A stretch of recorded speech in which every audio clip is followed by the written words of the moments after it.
He was on display for everyone to see in the biggest staged perp walk I've ever seen in my career. It was absolutely unnecessary. He's been cooperative with law enforcement. He had been in custody for over a week. He waived extradition. He was cooperative at all accounts. There was no reason for the NYPD and everybody to have these big assault rifles that, frankly, I had no idea was in their arsenal.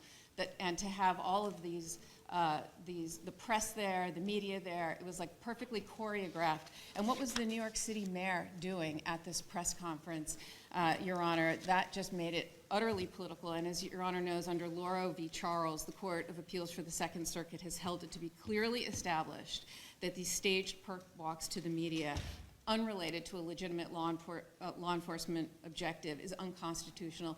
And I submit there was zero law enforcement objective to do that sort of perp walk. There's absolutely no need for that whatsoever. And frankly, Your Honor, the mayor should know more than anyone about the presumption of innocence that he too is afforded when dealing with his own issues. And frankly, I submit that he was just trying to detract from those issues by making a spectacle of Mr. Mangione. And there are consequences to this. He has a right to a fair trial. And I just want to put on the record statements that the mayor made publicly about my client.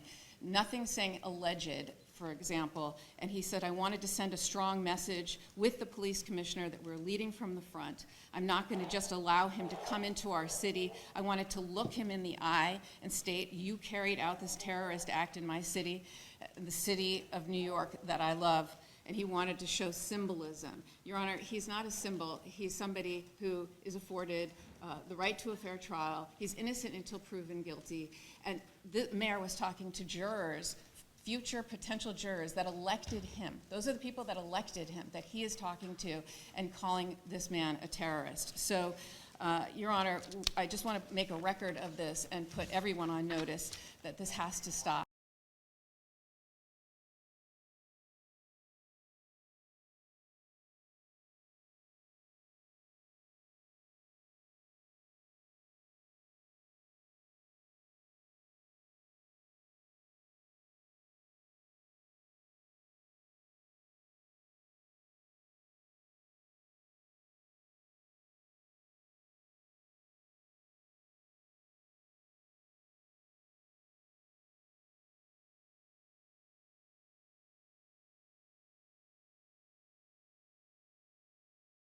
Not one school shooter has been charged with terrorism. Punishment just does not fit the crime at all here. How do you feel about Luigi being hit with terrorism charges? I don't feel terrorized by the action that was committed because I'm not a billionaire. I want to know what America defines as terrorism, because I don't see that as an act of terrorism. Luigi pleaded not guilty to the 11 state and federal charges brought against him.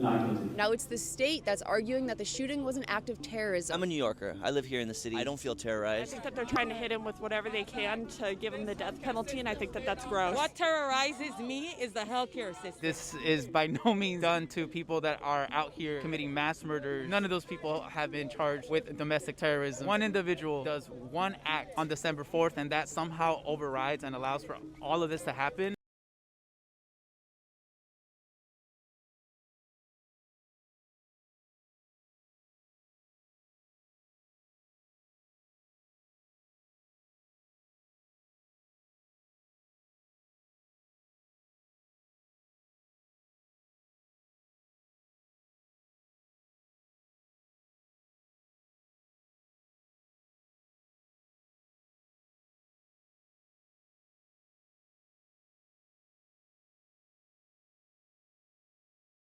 The It Ends With Us drama just got a whole lot more serious after Blake Lively filed a lawsuit against her co-star and director Justin Baldoni, alleging sexual harassment and a retaliatory smear campaign against her. Blake claims Justin made unwanted advances and inappropriate remarks during filming the movie about domestic violence. After she reported his behavior, Blake claims Justin orchestrated a campaign to damage her reputation, causing her to cancel major commitments, including hosting Saturday Night Live.